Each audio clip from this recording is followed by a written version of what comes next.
Milhares de foguetes já foram lançados ao espaço desde que a exploração espacial teve seu início em meados de 1957, com o lançamento do satélite soviético Sputnik. Desde lá, uma quantidade inimaginável de objetos foram lançados em órbita, mas como nada dura para sempre, muitos deles caíram na Terra novamente em reentradas épicas. Alguns são queimados completamente, outros são direcionados para o oceano, longe das áreas habitadas. Dada a vastidão do oceano, é muito raro encontrar essas peças no fundo do mar, mas não é impossível. No vídeo de hoje vamos conhecer as espaçonaves encontradas no fundo do oceano.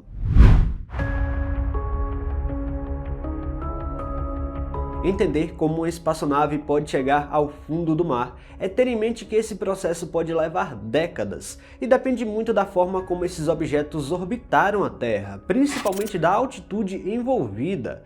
Quando um objeto em órbita se torna não funcional, há duas soluções principais para evitar que ele se torne um risco para outras espaçonaves e satélites operacionais: a reentrada controlada e a transferência para uma órbita cemitério. A escolha entre essas duas opções depende de fatores como altitude, massa e risco de colisão. A reentrada controlada geralmente é dada para objetos que estão em órbita baixa. Já a órbita cemitério é usada para satélites que estão em órbita geoestacionária, um lugar onde é tudo mais estável e muito distante da Terra. Existe também a reentrada natural, onde temos um objeto em que não há propulsão e ele é destruído pelo arrasto aerodinâmico e o calor envolvido no processo. Esse processo pode levar anos ou décadas para acontecer, dependendo da altitude inicial. Já a reentrada controlada é realizada quando há combustível suficiente para uma descida mais precisa, onde os operadores comandam e direcionam os destroços para regiões seguras, como o Ponto Nemo no Pacífico Sul. Essa técnica é essencial para espaçonaves maiores, como as estações Mir e Skylab, que poderiam ter causado danos caso fragmentos atingissem áreas habitadas.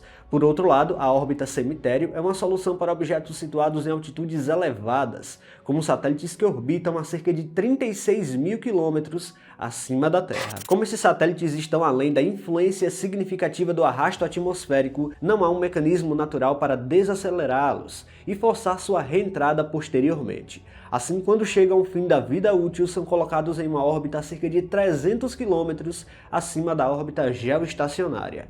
Esse procedimento evita que interfiram em satélites operacionais e reduz o risco de colisões futuras. Para isso, os operadores utilizam o combustível restante para uma última queima do motor do satélite, elevando a altitude do objeto antes de desativá-lo completamente. Ambas as soluções são essenciais para a mitigação do crescente problema do lixo espacial. A reentrada controlada elimina detritos de forma definitiva, enquanto a órbita cemitério mantém regiões críticas livres de objetos inativos. Em alguns casos, estágios de foguetes podem orbitar a órbita baixa por anos antes de decaírem, pois não há como desorbitá-los imediatamente. Isso ocorre porque muitos estágios de foguetes, especialmente aqueles projetados para colocar cargas em órbita baixa, não possuem sistema de propulsões dedicados para a desorbitação após o cumprimento da missão. Sem um mecanismo ativo para reduzir sua velocidade, eles permanecem em órbita até que o atrito com a atmosfera, por mínimo que seja,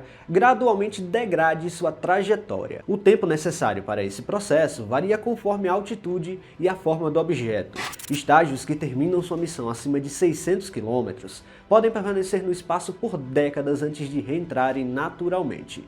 Esse fenômeno contribui para o problema do lixo espacial, pois esses estágios inativos representam um risco significativo de colisão com satélites operacionais e outras espaçonaves. Além disso, quando eles reentram, nem sempre eles são consumidos completamente nesse processo violento de reentrada. Dependendo do tamanho do lixo espacial, ele pode cair na superfície terrestre ou se depositar no fundo do mar. E aqui chegamos em alguns projetos que conseguiram achar alguns desses detritos embaixo d'água. Um exemplo aconteceu em 2013, quando o fundador da Amazon, Jeff Bezos, financiou uma expedição para encontrar os motores F1 utilizados no Saturno V da missão Apollo 11. Esses motores, responsáveis por lançar os primeiros humanos à Lua em 1969, haviam permanecido no fundo do Oceano Atlântico por mais de 4 décadas. A iniciativa de Bezos visava resgatar e preservar esses artefatos históricos da exploração espacial.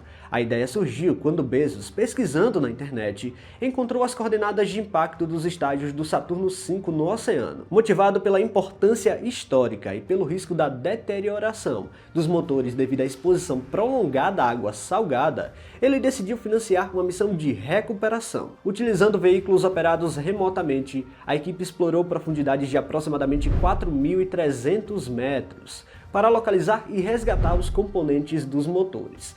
Durante a expedição, foram recuperados diversos componentes dos motores, incluindo as câmeras de combustão. Embora a identificação precisa dessas peças fosse desafiadora devido aos danos e à corrosão, análises posteriores revelaram que uma das câmeras de combustão pertencia ao motor de número 5 da missão Apollo 11. Entre os destroços espalhados pelo leito oceânico, é possível ver a estrutura metálica dos motores coberta por essas camadas espessas de sedimento marinhas, testemunhando os efeitos de corrosão ao longo do tempo. Os veículos operados remotamente e equipados com braços robóticos cuidadosamente iluminam e documentam os componentes antes de removê-los dali, revelando lentamente a grandiosidade dessas relíquias da era espacial. Essa descoberta reforçou o valor histórico dos artefatos recuperados. Em 2015, as primeiras peças foram enviadas ao Museu do Voo em Seattle, onde foram exibidas ao público em uma exposição inaugurada em maio de 2017. Mas essa não foi a única peça recuperada do fundo do oceano. Outro projeto de recuperação notável foi o resgate da cápsula Liberty Bell 7, a espaçonave da missão Mercury Redstone 4, que afundou pouco após o pouso em 1961. A cápsula completou um voo suborbital bem sucedido, mas ao cair no oceano, sua escotilha explosiva se abriu inesperadamente, permitindo a entrada de água. O astronauta conseguiu escapar antes que a nave afundasse, mas o incidente gerou dúvidas sobre se ele teria acionado o mecanismo acidentalmente.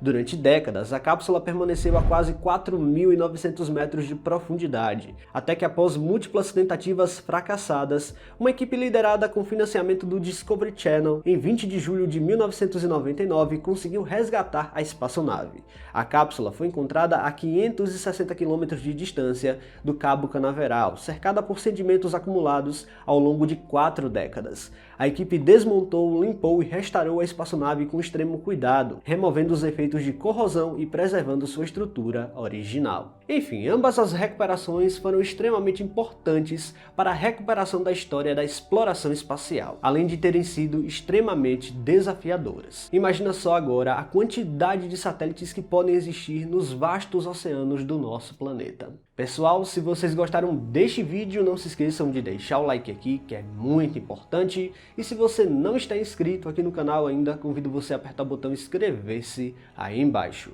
Até a próxima!